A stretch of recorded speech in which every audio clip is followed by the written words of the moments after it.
Hello everyone. Welcome back to my channel. I'm Ayush, and today we have an exciting topic to dive into. If you're new here, don't forget to subscribe and hit that notification bell so you never miss any of our informative content.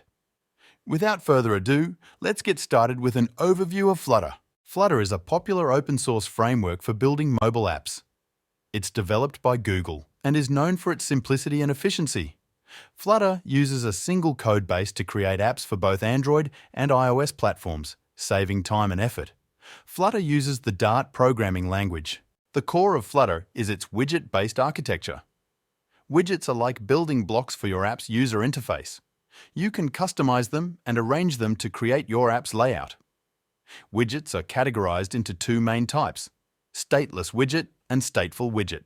Flutter appeal also extends to its ability to create natively compiled applications for various platforms, such as Android, iOS, and even web browsers. This means you can write code once and deploy it across multiple platforms, reducing development time and effort.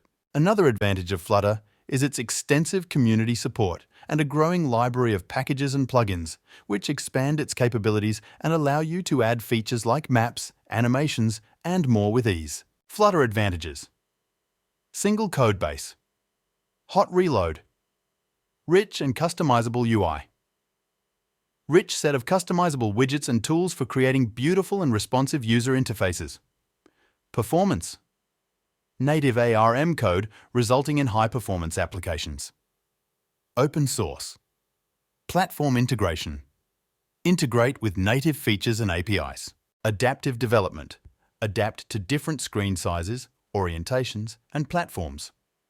Cost-effective.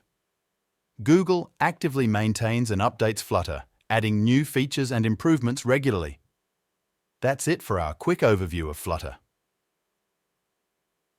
I hope you found this introduction helpful.